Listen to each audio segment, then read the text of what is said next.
আসসালামু আলাইকুম পঞ্চম শ্রেণীর শিক্ষার্থী বন্ধুরা, আশা করি ভালো আছো। আজকের এই ভিডিওতে আমরা তোমাদের ইসলাম শিক্ষা বইয়ের পঞ্চম অধ্যায়ের যে অনুশীলনী রয়েছে সেই অনুশীলনীর সমাধান দেখবো। তো দেখতে পাচ্ছ, প্রথমে এখানে পেজটা আমরা দেখে নিই। পেজ হচ্ছে ৭৯ এবং ৮০ নং পেজের সমাধান, অর্থাৎ সর্বশেষ অনুশীলনী। তো প্রথমে এখানে সঠিক উত্তর রয়েছে, চলো এই সঠিক উত্তর এবং শূন্য স্থান তার পাশাপাশি আমরা এই মিলকরণের উত্তর দেখে আসি। তো দেখতে পাচ্ছ শিক্ষার্থী বন্ধুরা, নিচের কোন সূরাটি একটি প্রাণীর নামে নামকরণ করা হয়েছে? এর উত্তর হচ্ছে সূরা ফিল। এরপর মহান আল্লাহর কোন সৃষ্টি থেকে আমরা অক্সিজেন পাই? এটি হচ্ছে গাছপালা। বৃক্ষরোপণের পর তা থেকে উৎপন্ন শস্য কোনো প্রাণী খেলে তা কি হিসাবে গণ্য হবে? উত্তর হচ্ছে সদকা।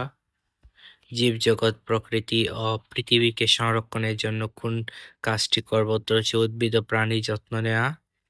একটি বিড়ালকে ক্ষুধার্ত অবস্থায় দেখলে কোন কাজটি করব? উত্তর হচ্ছে তার খাবারের ব্যবস্থা করব। এরপর পরিবেশের পরিচর্যা না করলে পৃথিবীতে কি ঘটবে? উত্তর হচ্ছে পরিবেশ দূষণ বাড়বে। এরপর রয়েছে শূন্যস্থান। পরিবেশ দূষণ রোধে জীববৈচিত্র্যের ভারসাম্য বজায় রাখা উচিত। মহানবী সাল্লাল্লাহু আলাইহি সাল্লাম নিজে গাছপালার পরিচর্যা করতেন। পরিবেশ রক্ষায় আমরা নিয়মিত গাছের যত্ন করব।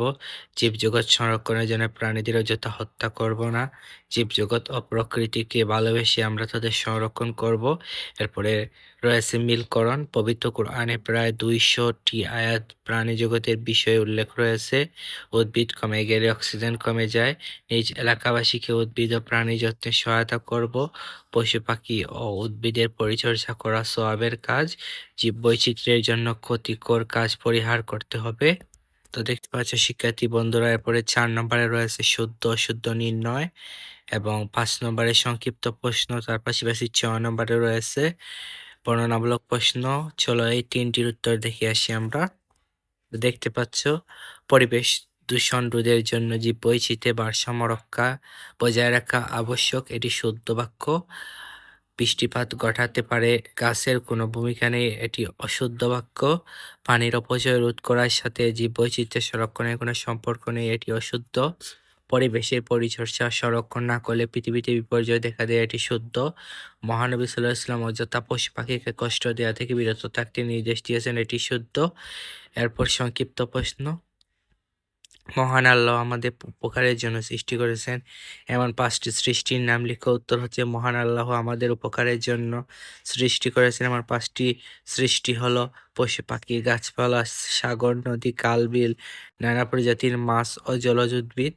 এরপর রয়েছে মহান আল্লাহর সৃষ্ট উদ্ভিদ থেকে আমরা কি উপকার পাই? উত্তর, মহান আল্লাহর সৃষ্ট উদ্ভিদ থেকে আমরা খাদ্যশস্য, ওষুধের কাঁচামাল, তুলা, কাঠ ইত্যাদি পাই। তাছাড়া আমাদের বাড়িঘর নির্মাণ, আসবাবপত্র তৈরি, জ্বালানি, কাগজ উৎপাদন প্রভৃতি কাজের জন্য আমরা যে কাঠ ব্যবহার করি তা গাছপালা বা উদ্ভিদ থেকে পেয়ে থাকি। এরপরে প্রশ্ন হচ্ছে, হযরত আবু বকর রাদিয়াল্লাহু তাআলা আনহু যুদ্ধে প্রেরণের সময় সেনাবাহিনীকে কি নির্দেশ দিতেন? এর উত্তর, হযরত আবু বকর রাদিয়াল্লাহু তাআলা আনহু যুদ্ধে প্রেরণের সময় সেনাবাহিনীকে গাছ না কাটা, কৃষিজমি ধ্বংস না করা এবং পশু হত্যা না করার নির্দেশ দিতেন। এরপরে প্রশ্ন, পরিবেশ রক্ষায় বিদ্যালয়ে কি কি কাজ করা যায়? উত্তর হচ্ছে, পরিবেশ রক্ষায় বিদ্যালয়ে যেসব কাজ করা যায়: শ্রেণীকক্ষ, বিদ্যালয়ের আঙ্গিনা এবং চারপাশ পরিষ্কার পরিচ্ছন্ন রাখা, বিদ্যালয়ের আশেপাশে খোলা জায়গায় ফুল, ফল ও অন্য গাছ লাগানো, বিদ্যালয়ে যেখানে সেখানে কফ, থুতু এবং ময়লা আবর্জনা না ফেলে নির্দিষ্ট স্থানে ফেলা, বিদ্যালয়ে বেঞ্চ, টেবিল, চেয়ার, বোর্ড, ছক, ডাস্টার প্রভৃতি নষ্ট না করা এবং গুছিয়ে রাখা। এরপরে রয়েছে বর্ণনামূলক প্রশ্ন, মহান আল্লাহর সৃষ্টি হিসাবে জীববৈচিত্র্যের গুরুত্ব ব্যাখ্যা করো। এর উত্তর, মানবজাতির অস্তিত্ব এবং পরিবেশের ভারসাম্য রক্ষায় মহান আল্লাহর সৃষ্টি হিসাবে জীববৈচিত্র্য বিশেষ ভূমিকা পালন করে। আমাদের প্রয়োজনীয় খাদ্য, ওষুধপত্র, কাঠ, বিভিন্ন শিল্পের কাঁচামাল ইত্যাদি আমরা জীবজগৎ থেকে পেয়ে থাকি। অর্থাৎ খাদ্য, বস্ত্র, বাসস্থান, শিক্ষা ও স্বাস্থ্য সুরক্ষার জন্য আমরা প্রত্যক্ষ বা পরোক্ষভাবে জীববৈচিত্র্যের উপর নির্ভরশীল।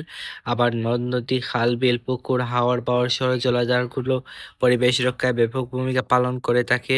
এছাড়া পরিবেশকে শীতল রাখা, বর্ষা মৌসুমে বন্যা প্রতিরোধ, শহরে জলাবদ্ধতা নিঃসরণ, পানির চাহিদা পূরণ আবর্জনা পরিশোধনে জলাভূমিগুলোর গুরুত্ব অপরিসীম। পরিবেশে অক্সিজেনের সরবরাহ ঠিক রাখতে এবং পর্যাপ্ত বৃষ্টিপাত ঘটাতে উদ্ভিদে এর ভূমিকা অপরিহার্য। নদ-নদী ও জলাশয়ে বৃষ্টিপাতের মাধ্যমে পর্যাপ্ত পানি জমা হয়, সেখানে মাছ ও অন্যান্য জলজ উদ্ভিদ সঠিকভাবে বৃদ্ধি পায়। কৃষির জন্য আমাদের বৃষ্টি প্রয়োজন হয়, অর্থাৎ আমাদের জীবন ধারণের জন্য জীববৈচিত্র্য গুরুত্বপূর্ণ। তাই জীববৈচিত্র্য রক্ষার প্রতি আমাদেরকে যত্নশীল হতে হবে। এরপরে প্রশ্ন হচ্ছে, মহানবী সাল্লাল্লাহু আলাইহি সাল্লামের জীবনী থেকে জীববৈচিত্র্যের প্রতি ভালোবাসার নিদর্শনের একটি ঘটনা বর্ণনা করো। উত্তর হচ্ছে, জগতের প্রতি আমাদের মহানবী সাল্লাল্লাহু আলাইহি সাল্লাম এর অপরিসীম ভালোবাসা ছিল। তিনি পশু পাখির অধিকার রক্ষায় সোচ্চার ছিলেন। তিনি অযথা প্রাণী হত্যা থেকে বিরত থাকতে নির্দেশ দিয়েছেন। নিচে জীবজগতের প্রতি তার ভালোবাসার নিদর্শনের একটি ঘটনা বর্ণনা করা হলো।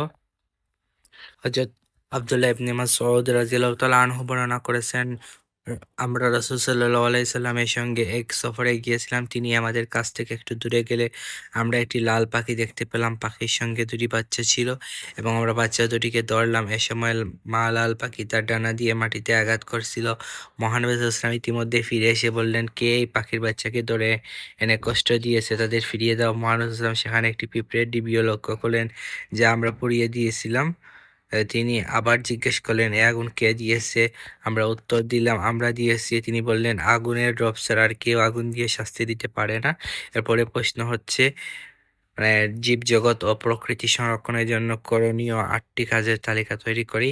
উত্তর হচ্ছে, নিচে জীবজগৎ ও প্রকৃতি সংরক্ষণের জন্য করণীয় 8টি কাজের একটি তালিকা তৈরি করা হলো। পরিবেশ দূষণ ও পানি অপচয় রোধ করা, বেশি করে গাছ লাগানো এবং সেগুলোর যত্ন নেওয়া, পরিবেশ বান্ধব এবং প্রাকৃতিক পদ্ধতিতে চাষাবাদ করা, সম্পদের অপচয় রোধ করা এবং সুষ্ঠুভাবে প্রাকৃতিক সম্পদের ব্যবহার করা, চারপাশে উদ্ভিদ এবং প্রাণীর সঠিক যত্ন পরিচর্যা করা, অযথা প্রাণী হত্যা না করা এবং পশু পাখিকে কষ্ট না দেয়া, খাল-বিল, পুকুর, জলাশয়, হাওর-বাওর প্রভৃতি পরিচ্ছন্নতা রাখা এবং বিলুপ্তির হাত থেকে রক্ষা করা, উদ্ভিদ ও প্রাণীর যত্নে নিজ এলাকাবাসীকে সচেতন করা।